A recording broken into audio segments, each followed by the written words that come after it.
Miss பண்ண எபிசோடுகளை miss பண்ணாம பாருங்கள். உங்கள் தந்திவன் யூடியூப் சேனல் மற்றும் தந்திவன் ஆப்பில் முற்றிலும் இலவசமாக.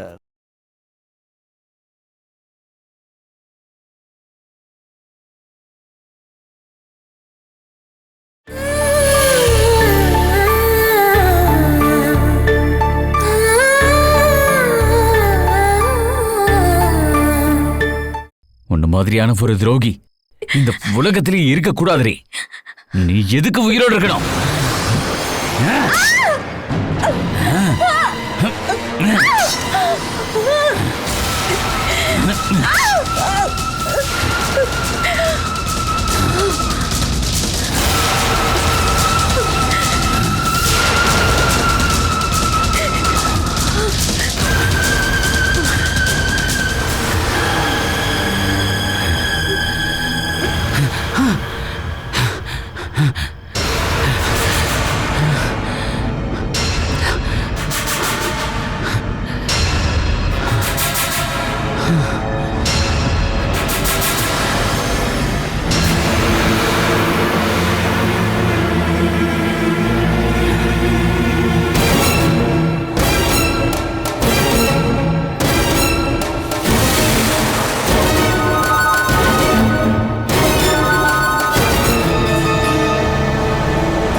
ஹலோ, நான் இங்கே வந்துட்டேன். அவசரம்லாம் ஒன்றும் இல்லை.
மறக்கவே முடியாது.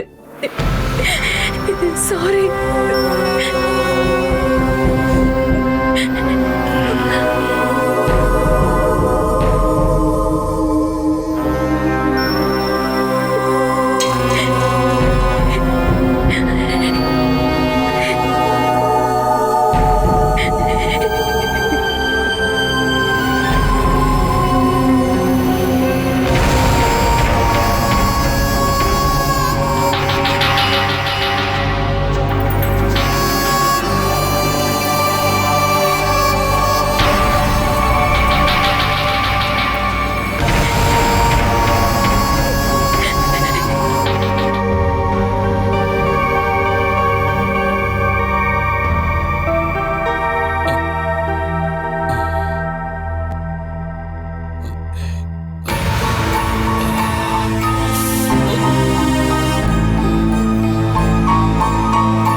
இந்த பிளாக் டீ.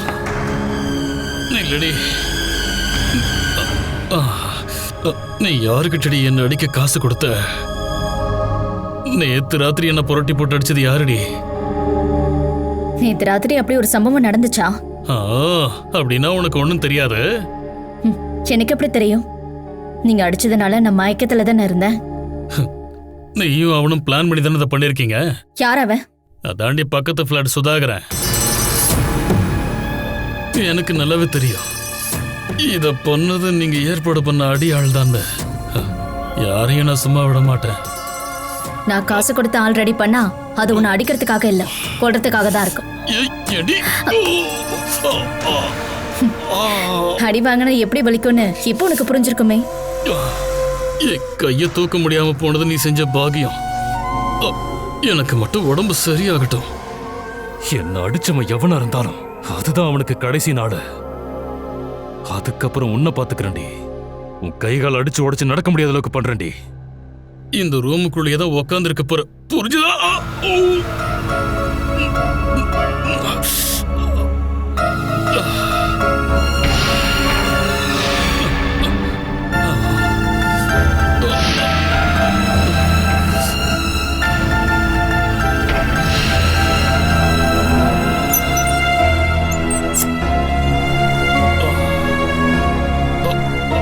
இது நான் யூஸ் பண்றது.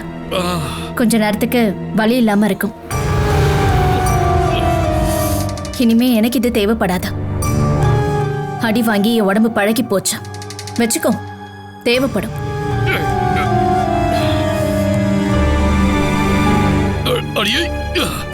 கொஞ்சம் தேய்ச்சி விட்டு போடியே. கத்தி எடுக்கிறவன் முடிவு கத்தியால தானே நீ கேள்விப்பட்டது இல்லையா? என்ன நீ அடிச்சதுனாலதான் இதுக்கப்புறம் ஒவ்வொரு அடியும் உனக்கு திரும்பி வரும். நீயும் கையால தேய்ச்சிக்க. இல்லைன்னா ஏதாவது ஒரு நிமிஷம் உன் மேல எனக்கு பாசம் வந்துருச்சுன்னா, என் மனசுல தைரியமா உன் கூட வாழணும்னு ஒரு நிமிஷம் தோணுச்சுன்னா நான் தோத்து போயிடுவேன்.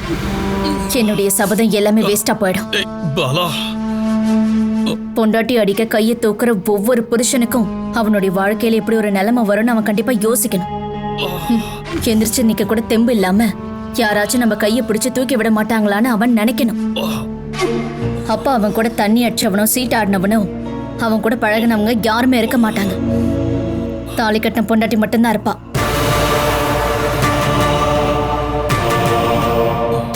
அப்படி கடைசி வரைக்கும் உங்க கூடவே வாழ வந்த ஒரு பொண்ணை தான் நீ இங்க இப்படி பூட்டி வச்சு அவளை அடிச்ச. நான் உனக்கு ஹெல்ப் பண்ணுவேன்னு நினைச்சியா? அப்படி நான் உனக்கு ஹெல்ப் பண்ணுவேன்னு தயவு செஞ்சு நினைக்காத வேணுகோபால். நான் உன்னை விட்டு பிரிஞ்சு ரொம்ப தூரம் போயிட்டேன். எந்த ஒரு உணர்ச்சியுமே இல்லாத வெறும் உடம்பு மட்டும்தான் இப்போ உன் கூட இருக்கிறதா. ஒரு பொண்ணோட எல்லா கருணையும் என்னை விட்டு எப்பவோ போயிடுச்சா.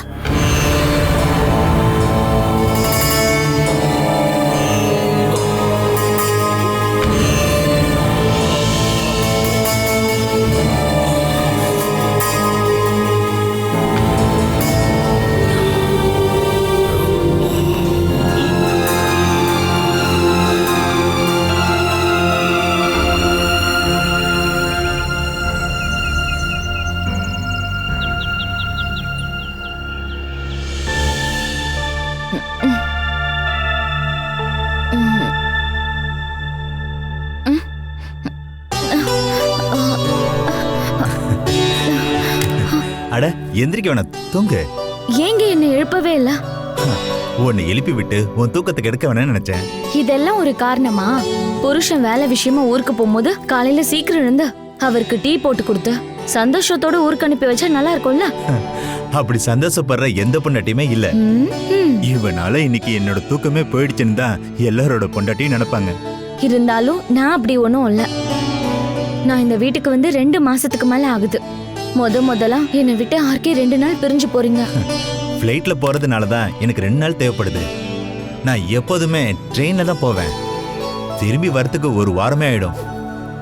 ராஜஸ்தான் வரைக்கும் போய் மார்பிள் கிரானைட் ஆர்டர் பண்றதுக்கு அப்படி என்ன அவசரம்? எல்லாம் நெட்ல பண்ணிக்கலாம்ல. இந்த பிசினஸ் பத்திலாம் உனக்கு சொன்னா புரியாது. நான் எந்த கடையில பர்ச்சேஸ் பண்ணாலும் நான் உங்களை நேர்ல பார்த்து எப்படிப்பட்ட ஆளுங்கன்னு தெரியாம நான் ஆர்டர் கொடுக்க மாட்டேன். என்னோட பிசினஸ்லயே முக்கியமான ரகசியம் இதுதான். 2 நாள் பார்க்க முடியாதுன்னு கஷ்டப்பட்டு தான் நான் இது உங்ககிட்ட சொன்னேன். அது எனக்கு நல்லாவே புரியுது. இப்படியே நான் பொண்டாட்டி கூட வீட்டுல உட்காந்துக்கிட்டு இருந்தா பிசினஸ் எப்படி பாக்குறது? ஓ, நான் ஒன்னும் உங்களை கட்டாயப்படுத்தி இருக்க சொல்லவே இல்லையே. இப்பதான் கொஞ்ச நாள் எனக்குன்னு டைம் ஒதுக்குறீங்க. வேணும்னா அந்த டைமையும் எடுத்து புதுசா பிசினஸ் ஏதாவது பண்ண ஆரம்பிங்க. புதுசா வந்த பொண்டாட்டி என்ன டார்ச்சர் பண்றான்னு சொல்லக்கூடாதுல்ல? நீ எதுக்கு என் மேல இப்படி குற்றம் சொல்ற? நான் இந்த பிசினஸ் பண்றது நம்ம குடும்பத்துக்காக மட்டும் இல்ல. நம்ம டெக்ஸ்டைலோட சேர்த்து 3 கம்பெனிகள்ல 250 பேருக்கு மேல வேலை பார்க்கறாங்க. அவங்கள நம்பி அவங்க குடும்பத்தோட சேர்த்து 1000 பேர் இருப்பாங்க. ஒரு கம்பெனி வெற்றிகரமாக ரன் ஆகும்போது தான் அங்க வேலை செய்யறவங்களுக்கு நம்ம நல்லபடியா சம்பளம் கொடுக்க முடியும். அவங்களுக்கு சேர்த்து தான் நான் இப்படி கஷ்டப்படுறேன். ஆனா நான் எந்த குற்றமும் சொல்லவே இல்லையே. நீ சொல்லவே இல்ல, ஆனா உன் முகத்துல எழுதி வச்சிருக்கே. இந்த டிராவல் நான் அர்ஜென்ட்டா முடிவு பண்ணது. இல்லனா நான் உன்னையும் கூட்டிட்டு போயிருப்பேன். நம்ம ராஜஸ்தானுக்கு போய் ஜோடியா சுத்தி பார்த்துட்டு வந்திருக்கலாம். இப்போ வரைக்கும் நீங்க எங்கேயுமே என்ன கூட்டிட்டு போனதே இல்ல. எங்க போனாலும் போன்ல தானே பேசுறீங்க. பொண்டாட்டி இருக்காளேன்னு எண்ணம் கூட இல்ல. உங்களுக்கு பிசினஸ் மட்டும்தான். ஒரு வேலை பண்ணு, என் வேலையில பாதிய நீ எடுத்து பண்ணு. டெக்ஸ்டைல் பிசினஸ் பாக்குறதுக்கு அதுக்கான படிப்பு படிக்கணும்னு அவசியம் இல்லைல்ல. இந்த பிசினஸ்ல எனக்கேத்த வேலை இல்ல. நான் இந்த வீட்லயே ரொம்ப நிம்மதியா இருந்துக்கிறேன். இதுதான் எனக்கு பிரச்சனையே. எந்த விஷயத்திலுமே எனக்கு ஹெல்ப் பண்ண மாட்டேங்கிற, ஆனா கொத்த சொல்ற. என் செல்ல புருஷா, இனிமே நான் உங்க மேல ஒரு குற்றமும் சொல்ல மாட்டேன். ஓகேவா? சூப்பரா இருக்கீங்க. நான் கிளம்பட்டுமா? ஒரு 2 நிமிஷம் இருங்க, நான் டீ கொண்டு வரேன். உன்னோட 2 நிமிஷம் தானே, எனக்கு டீயே வேணாம். உன் டீய நான் வந்து குடிச்சுக்கிறேன். நீ போய் நல்லா படுத்து தூங்குமா. நான் ஏர்போர்ட்டுக்கு போயிட்டு கூப்பிடுறேன்.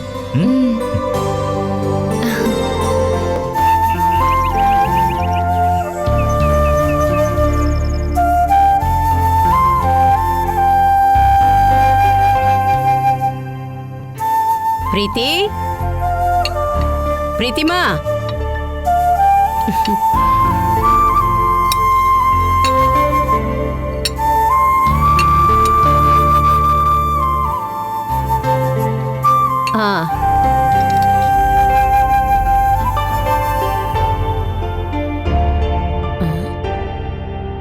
என்னாச்சுமா? முகைய வாடி இருக்கு. ஆர்கே ஊருக்கு போக நான் சீக்கிரமா எழுந்தல்ல, அதோட எஃபெக்ட் தான் இது. இல்ல, அப்படிலாம் இருக்காதுமா. உடம்பு சூடா இருக்கு. ஆனா காய்ச்சல் மாதிரியும் தெரியல. உடம்புக்கு வேற ஏதாவது செய்தாமா? இல்லம்மா. சரி, டிஃபன் சாப்பிடு.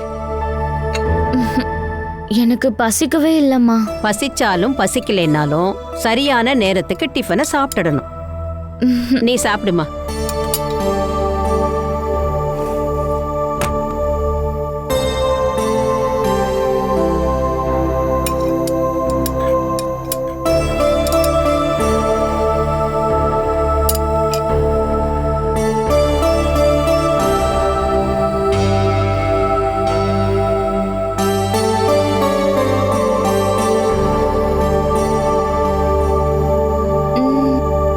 குழம்புல கொஞ்சம் புளி போட்டிருந்தீங்கன்னா இன்னும் சூப்பரா இருந்திருக்கும்லம்மா.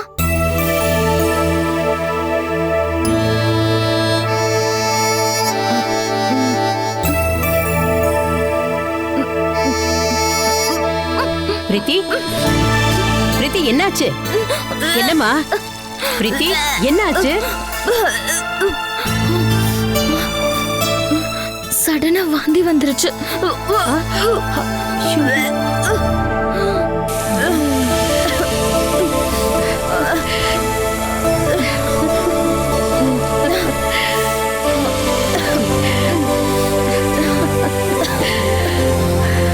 தெய்வமே,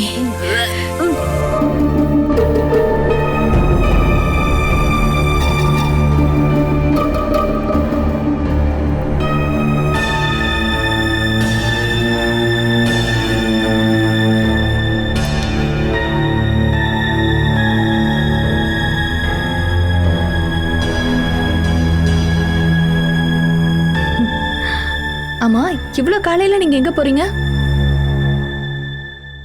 சொல்லுங்க, எங்க போறீங்க?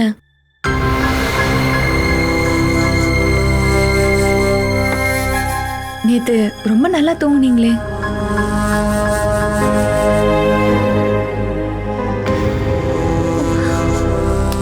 ஏன் எதுவுமே பேசாம போறீங்க? எங்க போறேன்னு சொல்லிட்டு போங்க. சமிலி, என் கையை விடு. எங்க போறீங்கன்னு சொல்லல, நான் விட மாட்டேன். ஏன் இங்க இருந்து போகணும்னா எங்க போறேன்னு அக்ரிமெண்ட் போட்டு சைன் பண்ணிட்டு போகணுமா? அப்படி பண்றதா இருந்தா அதை பண்ண வேண்டியது நீதான். அன்னைக்கு நான் அப்படி நடந்துக்கிட்டதுக்கு நான் சாரி சொல்லிட்டேன்ல. அதுக்கப்புறம் நான் இந்த வீட்ல இருந்து வெளியே போயிருக்கேனா என்ன? போலையா? இல்ல. உருவத்திலையும் உள்ளத்திலையும் மாடர்னா இருந்தாலும் ஒரு அன்பான பொண்ணுதான் என்னோட மனைவின்னு நான் வெளியில பெருமையா சொல்லிப்பேன். உன்ன மாதிரி பொண்டாடி கிடைக்கிறதுக்கு நான் உண்மையிலேயே ரொம்ப கொடுத்து வச்சிருக்கணும்.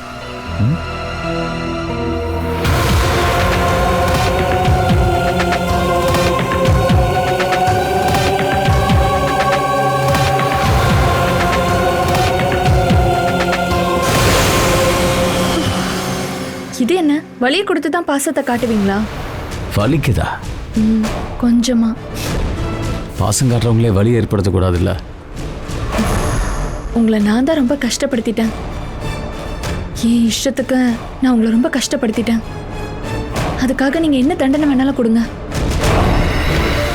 உனக்கு எந்த மாதிரி தண்டனை வேணும்? உங்க இதயத்துல இருந்து என்னை இறக்கி விடாம நீங்க என்ன வேணாலும் கொடுங்க.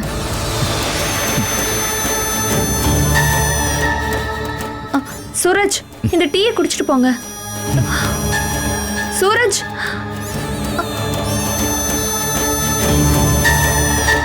சூரஜ், சூரஜ் நில்லுங்க.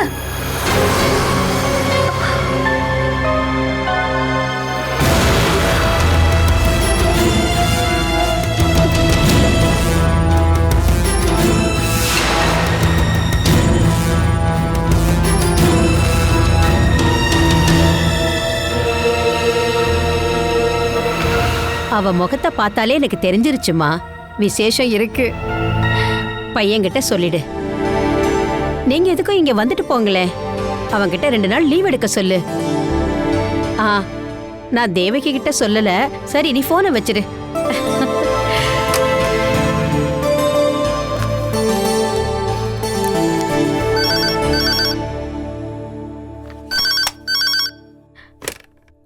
ஹலோ ஆஷா, நீயா? ஃபோன் பண்ண, நீ போனே எடுக்கல. ஆமா, என் மருமக முழுகாம இருக்கா. இது அதேதான். அவன் முகத்தை பார்த்தே நான் கண்டுபிடிச்சிட்டேன். ஆமா, கிருஷ்ணா ராஜஸ்தானுக்கு மார்பிள் டைல்ஸ் இதுக்கெல்லாம் ஆர்டர் கொடுக்க போயிருக்கான். நான் அவனுக்கு ஃபோன் பண்ணி சொல்லிட்டேன். நீ நீலகண்ட வைத்தியர்கிட்ட சொல்லி ஒரு கஷாயம் வச்சு கொடுப்பாருல்ல, அதை கொண்டு வந்து கொடுக்குறியா? இங்கேயும் கஷாயம் விற்கிறாங்க, நல்லா இல்ல.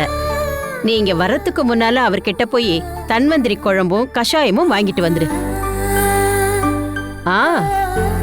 பிரீத்தி வீட்டுக்கு ஃபோன் பண்ணி விஷயத்த சொல்லிட்டேன். சரிம்மா. அம்மா, என்ன ஆச்சு? டாக்டரை பார்க்காம நீங்களே எல்லாத்தையும் சொல்லிட்டு இருக்கீங்க. எனக்கு அதுதானே நல்லா தெரியும். நான் 4 குழந்தைங்களை பெத்தவம்மா. முகத்தை பார்த்தாலே கண்டுபிடிச்சிருவேன். நீ வாந்தி எடுத்தப்பவே எனக்கு சந்தேகமா இருந்தது. குழம்புக்கு இன்னும் புளி வேணும்னு சொன்னப்பவே சந்தேகப்பட்டேன். நீ வாந்தி எடுத்தப்போ கன்ஃபார்மே பண்ணிட்ட. அம்மா, நீங்க அங்கேயும் இங்கேயும் ஃபோன் பண்றதுக்கு முன்னாடி முதல்ல இந்த வாந்தி நிப்பாட்ட ஏதாவது ஒரு வழி சொல்லுங்களேன். 4 ஏலக்காய தண்ணியில போட்டு கொதிக்க வச்சு குடிச்சா சரியாயிடும். அதுக்குண்டான ஏற்பாடும் பண்ணிட்டேன். பிரீத்தி, இனிமே எங்க போனாலும் செருப்பு போட்டுட்டு போகாத. செருப்பு போட்டா கூட பிரச்சனையா? மாசமா இருக்கிறவங்க செருப்பு போட்டு நடந்தா குழந்தை பிறந்த பிறகு அந்த வலி போகாதுன்னு சொல்லுவாங்க. இனிமே சாப்பாடெல்லாம் ரொம்ப கவனமா தான் சாப்பிடணும்.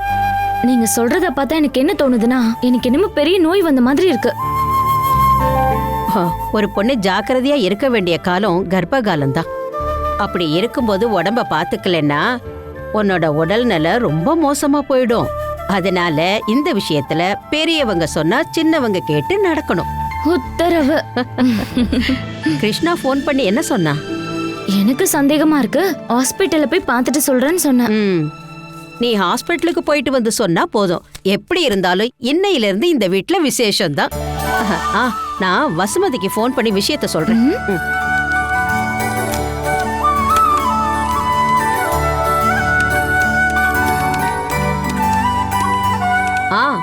வசுமதி, நான் தான் மகேஸ்வரி பேசுறேன். ஆமா, சும்மா சொன்னாளா? நீ கொஞ்சம் இங்க வாயேன். என் மருமகளுக்கு உன்னோட ஆசீர்வாதம் வேணும்.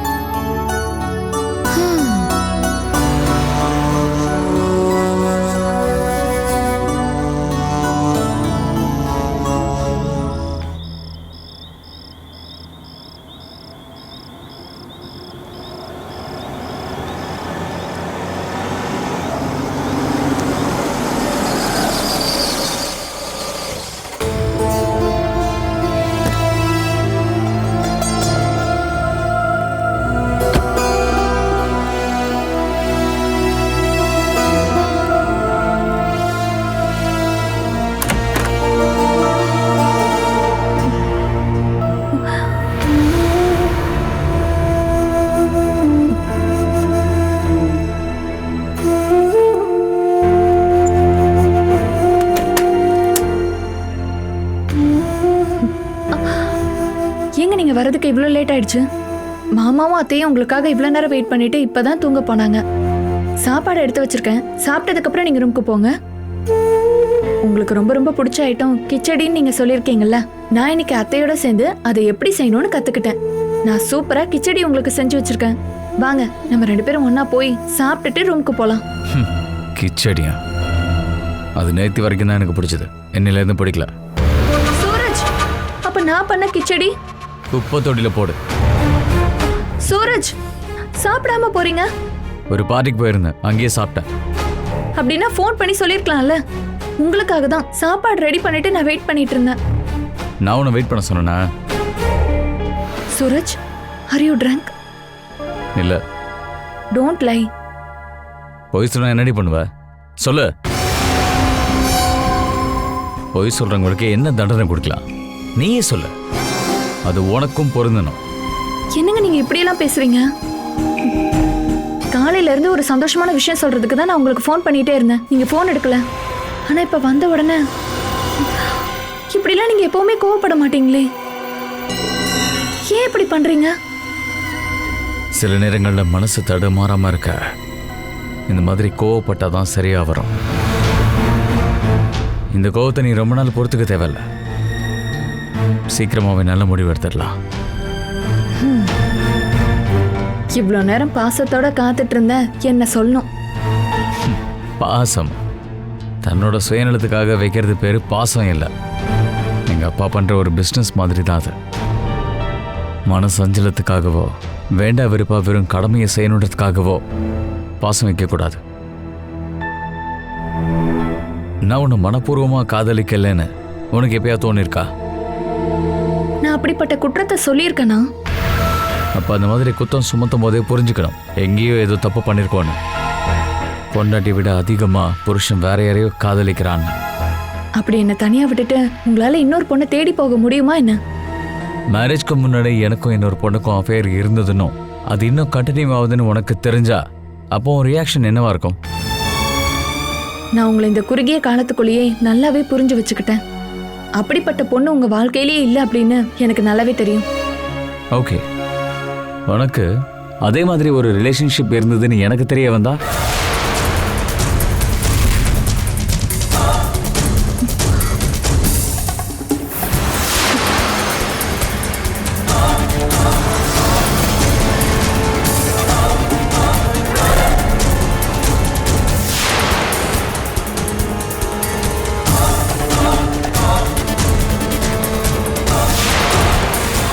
சொல்லு, உனக்கு அஃபைர் இருந்ததுன்னோ அது இன்னும் கண்டினியூ ஆகுதுன்னு எனக்கு தெரிய வந்தா அதுக்கப்புறம் என்ன நடக்கும்? சொல்லப்போனா நீங்க அப்படிப்பட்ட நிலைமையை ஃபேஸ் பண்ண வேண்டிய அவசியமே இல்லை. அது உண்மைன்னு கண்டுபிடிச்சிட்டா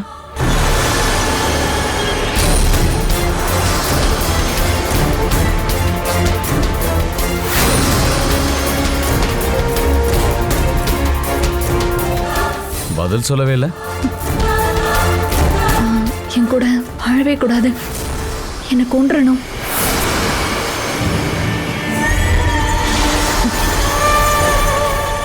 இப்ப கேள்வி கேட்கறது பதில் சொல்றது எல்லாமே நார்மலான சூரஜ் இல்ல.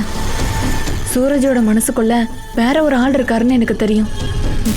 நாளைக்கு காலையில அவரு கிளம்பி போயிடுவாரு. அதுக்கப்புறம் நம்ம வாழ்க்கையை பத்தி பேசலாம். சில விஷயங்களை பேசுறதுக்கு எனக்குள்ள இருக்கிற அவன் தான் கரெக்ட். நம்ம 2 பேருக்கு இடையில அது வேண்டாம். காரணம், நான் உங்களையும் நீங்க என்னையும் காதலிக்கிறது மனப்பூர்வமா தான். அதுக்கு இடையில தேவையில்லாத விஷயங்களை பேசுறதுக்கு 3வது ஆள் வேண்டாம். சூரஜ், நான் சொல்ல வந்த சந்தோஷமான விஷயம் என்ன நீங்க கேட்கவே இல்லையே. நீங்க மாமாவாக போறீங்க. உங்க தங்கச்சி கர்ப்பமா இருக்காங்கன்னு ஃபோன் பண்ணி சொன்னாங்க. அதுக்காக தான் நான் உங்களுக்கு எத்தனை வாட்டி கால் பண்ண தெரியுமா? ஆனா நீங்க போனே எடுக்கலையே. நாளைக்கு நம்ம வீட்ல அத்தையும் மாமாவும் அங்க போறேன்னு சொல்லிருக்காங்க. நம்ம மத்தியானத்துக்கு மேல போலாம். அங்க எதுக்கு? பிரீத்திய பார்க்கதான். நீ போக கூடாது. இதுக்கப்புறம் நீ எங்க போறதுன்னு நான் தான் முடிவு பண்ணுவேன். ஒருவேளை மீறினா இந்த வீட்டில் உனக்கு இடமே இல்லை.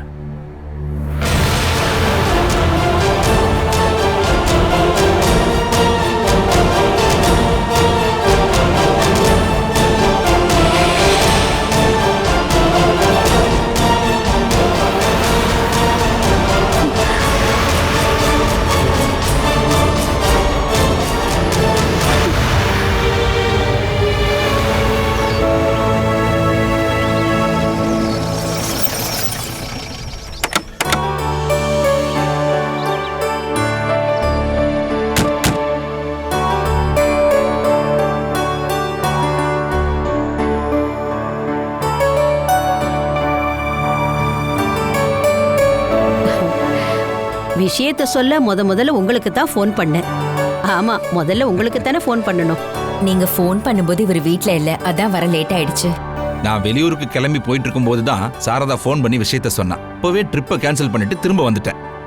என் பொண்ணு எங்க இருக்கா? ரொம்ப டயர்டா இருக்கா, தூங்கிட்டு இருக்கா. நீங்க உள்ள வாங்க.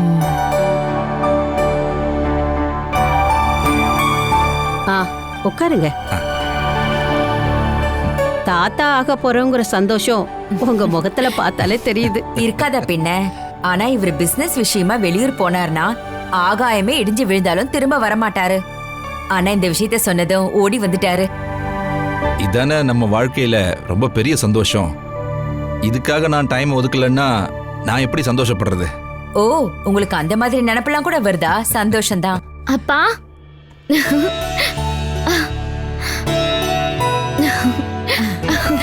வாமா. ஐயோ பிரீத்தி, இவ்வளவு வேகமா ஓடி வரக்கூடாது, மெதுவா நடக்கணும். அப்பாக்கு வேலை இல்லையா என்ன? மனசு இருந்தா எதையும் மாத்தலான்னு இப்போ உனக்கு புரிஞ்சிருக்குமே. சூரஜும் சமலியும் ஏன் வரல?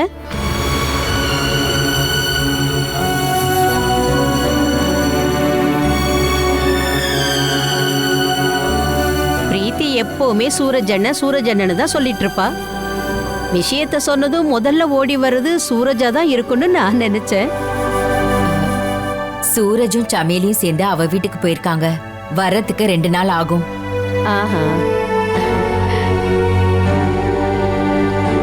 திரும்பி வர்றப்ப அவங்க இங்க வந்துட்டு போவாங்க. ராதாகிருஷ்ண ஊர்ல இல்லையா? டைல்ஸ் எல்லாம் ஆர்டர் கொடுக்கறதுக்காக ராஜஸ்தான் வரைக்கும் போயிருக்கான். இன்னைக்கு ராத்திரி வந்துருவான்.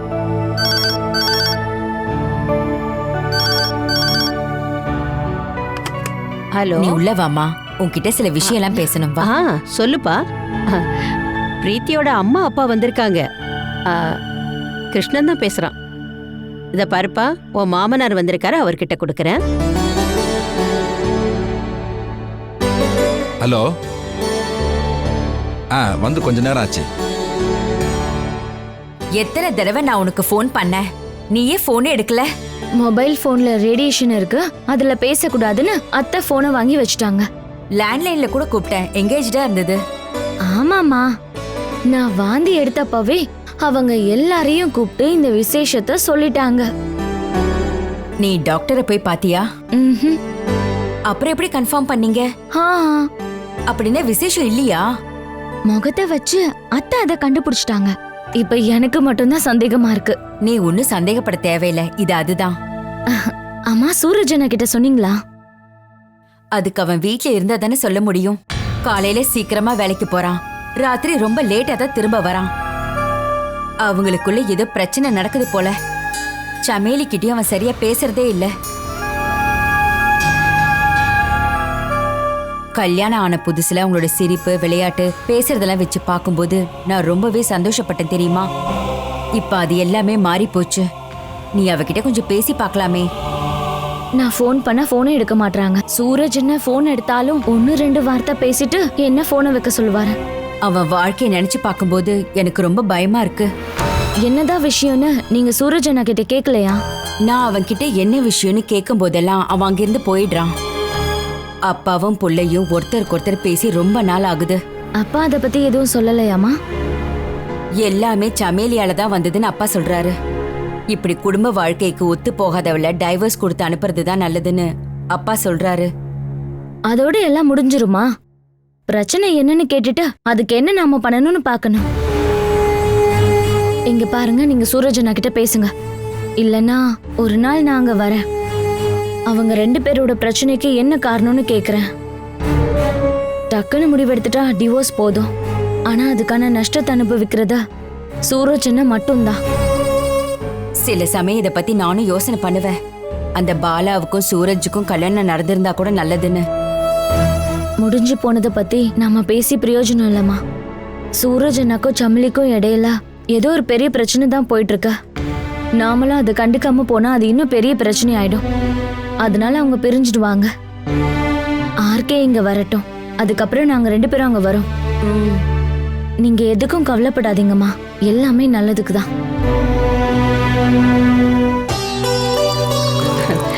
இந்த விஷயம் கேள்விப்பட்ட உடனே கிருஷ்ணாவுக்கு ரொம்ப சந்தோஷம். இந்தாங்க, இன்னைக்கு அவன் ஃபோன் பண்ணது 3வது தடவை.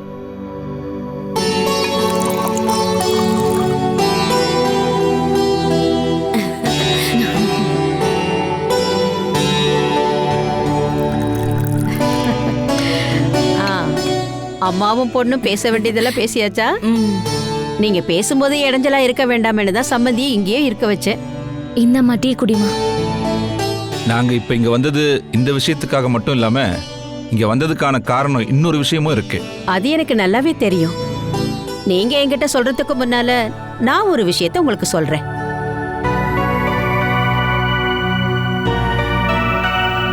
பிரீத்திய கொஞ்ச நாளைக்கு உங்க வீட்டுக்கு கூட்டிட்டு போகணும்னு தானே நீங்க வந்திருக்கீங்க. அதுதான் நடக்காது.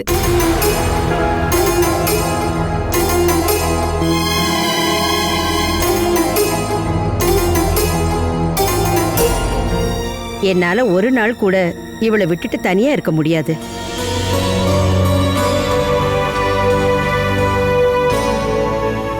என் வீட்டுக்கு மருமகளா வந்துட்டா, அப்புறம் எதுக்கு உங்க வீட்டுக்கு போகணும்? மகேஸ்வரி அம்மா, என் பொண்ணு மேல நீங்க இவ்ளோ பாசம் வைக்கிறத பாக்கும்போது என் மனசுக்கு ரொம்ப சந்தோஷமா இருக்கு. அதிகமாலாம் இல்ல, ஒரு 2 நாளைக்கு மட்டும் இவ எங்க வீட்ல வந்து தங்கட்டும். 2 நாள் இல்ல, 2 மணி நேரம் கூட பிரீத்திய பிரிஞ்சிருந்தா எனக்கு ரொம்ப சங்கடமா இருக்கும். அதனால இந்த விஷயத்தை தவிர வேற எதை வேணாலும் கேளுங்க. நீங்க சொல்றது சரியில்லைம்மா. பிரீத்திய 2 நாளைக்கு கூட்டிட்டு போறோம்னு தானே உங்ககிட்ட கேட்டுட்டு இருக்கோம். நாங்க இவளோட அப்பா அம்மா தானே. இங்கிருந்து நாங்க எப்படி கூட்டிட்டு போறோமோ அதே மாதிரி திருப்பி கூட்டிட்டு வந்துருவோம். எனக்கு இங்க ஃப்ரெண்டுன்னு இருக்கிறது இவ ஒருத்தி தான். நீங்க எப்படிதான் கேட்டாலும் நான் இவளை உங்களோட அனுப்புறதா இல்ல. வரணுமா வேண்டாமான்னு முடிவு பண்ண வேண்டியது பிரீத்தி தான். அவ சொல்லட்டும்.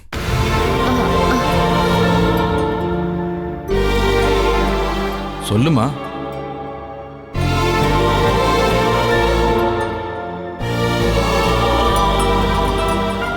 என் மேல ரொம்ப பாசம் வச்சிருக்கேன். என் அத்தையை விட்டுட்டு நான் எங்கேயும் வர மாட்டேன்.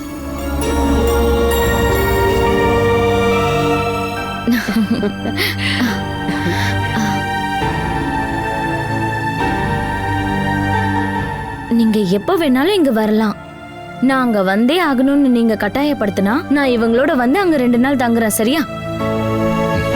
அப்படின்னா உங்க இஷ்டப்படியே நடக்கட்டும். நம்ம போலாமா சாரதா? ஆ, நீங்க ஏன் இப்படி கோவப்படுறீங்க? எனக்கு என்ன கோவம்? புருஷனோட அம்மா என் பொண்ணு அவங்க பொண்ணு மாதிரி பாத்துக்கும் போது எனக்கு சந்தோஷம்தான். உன்னுடைய எல்லா விஷயங்களையும் பாத்துக்கிறதுக்கு இங்க ஒரு அம்மா இருக்கிறப்ப நாங்க எதுக்குமா கவலைப்படணும்? நாங்க போயிட்டு வரோம். வா. மகேஸ்வரி அம்மா தப்பா எடுத்துக்காதீங்க. பொண்ணு மேல இருக்கிற பாசத்துல அப்படி பேசிட்டாரு. அவர் அப்படிதான். அவர் எங்க போனாலும் இந்த மாதிரி தான் பேசிட்டு வருவாரு. அவர் நினைச்ச மாதிரி நடக்கலன்னா கோவப்பட்டுருவாரு.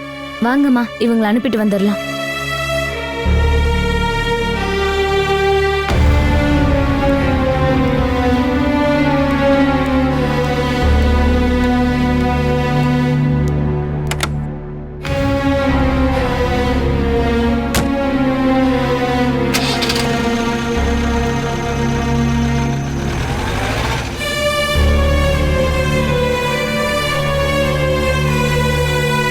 நான் இடையில வந்து பாக்குறேன். சாரதா, கிருஷ்ணா வந்த உடனே 2 பேரையும் அனுப்பி வைக்கிறேன். நான் உங்க வீட்டுக்காரர்கிட்ட வேடிக்கையா தான் சொன்னேன், அனுப்ப மாட்டேன்னு. அப்ப எங்க அப்பாவை வெறுப்பேத்த தான் என் மேல பாசம்ல சொன்னீங்களா? அது இவங்க போகட்டும், அதுக்கப்புறம் சொல்றேன்.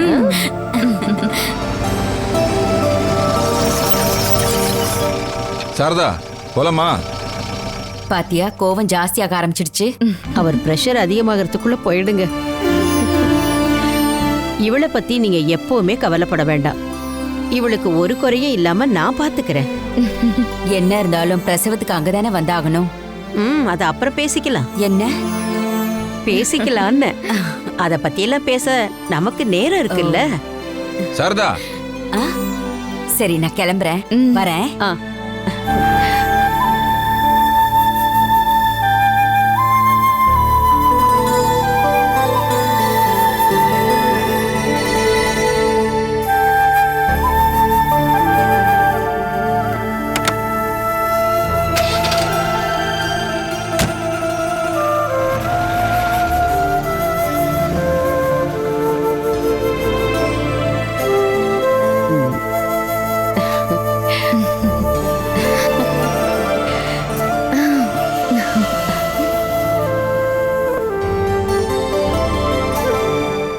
Catch us on TV, Thandivan app, thandivan.com and YouTube.